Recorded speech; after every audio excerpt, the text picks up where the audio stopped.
Welcome to Daily BizNews. Do Toit Breaks Ranks, End to Violence Crackdown, Ramaphosa's land reform praise.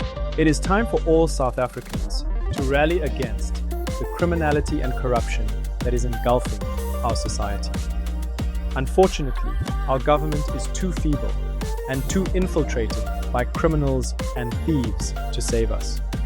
It is time for the citizens to stand up for law and order. As I finished reading Jeff Wicks's excellent book, The Shadow State, which systematically documents the heinous corruption in our failing health system, for which the whistleblower, Babita Deokaran, was assassinated, another murder was reported. Boa van Niekerk, a top insolvency lawyer, was executed in cold blood in his offices in Johannesburg. His sin was to pursue justice. Many people died for our democracy. We cannot let thieves and gangsters take over our beloved country. We cannot let criminals to get away with the murders of people like Boa and Babita while they rob the poor to enrich themselves. Squirrel Ramaphosa, because it looks like he drinks a lot of mampur before he makes statements. Now, that is alleged, before the Hawks kicks down my door.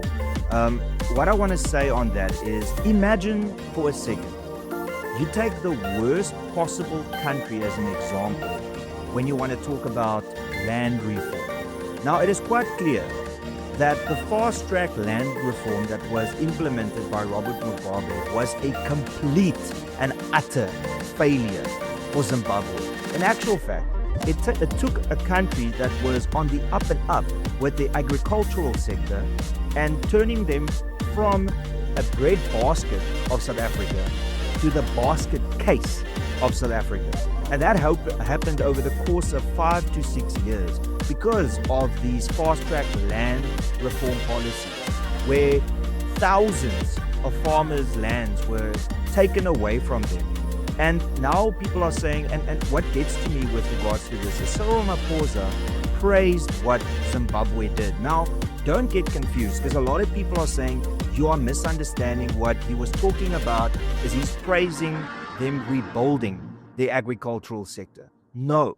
In his speech, you can clearly hear that he is saying that this was necessary to deal with the decolonization of Zimbabwe.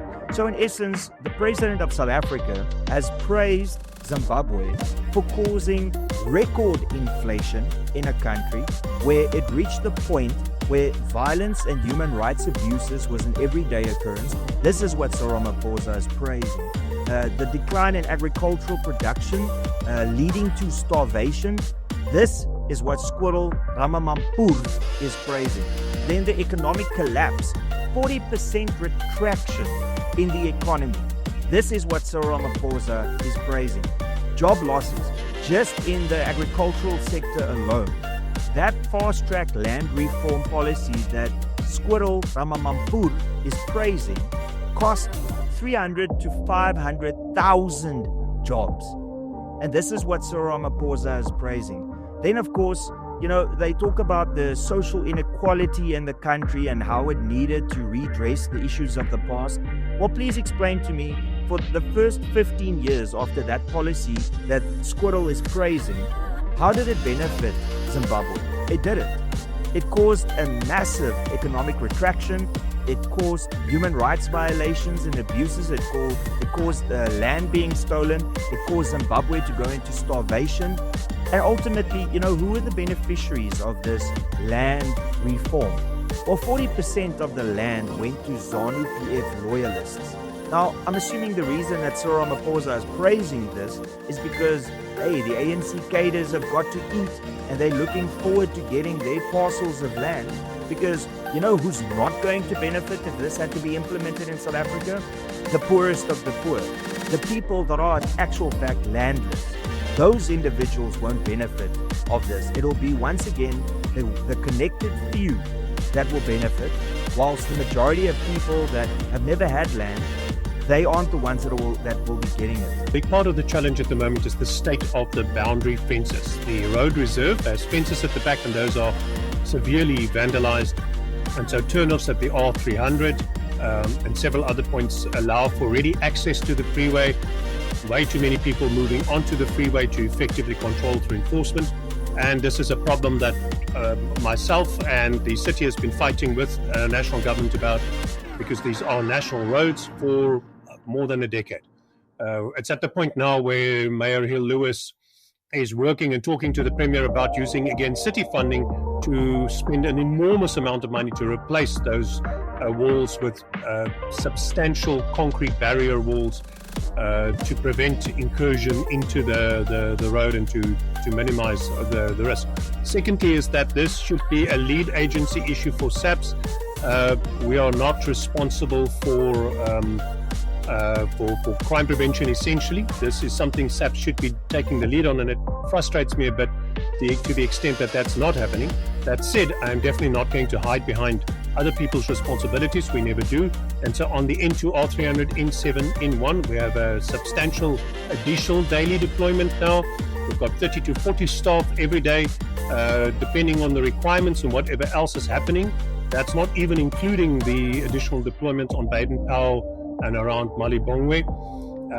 And then these have been moved to a 24-hour shift deployment now. So we used to do just morning and afternoon peaks. We now have a 24-hour deployment that we've moved for.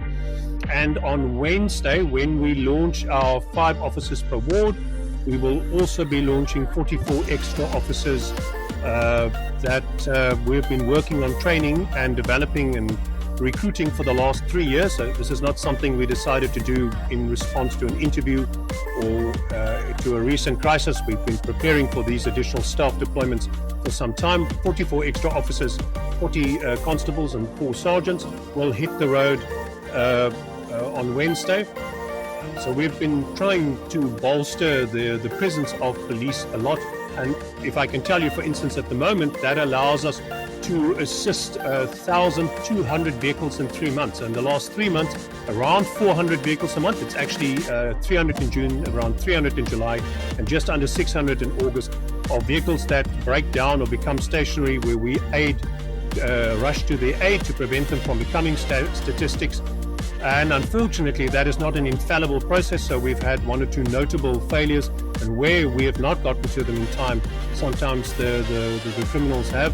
But we are really trying everything from our side to bolster that. Thanks for watching.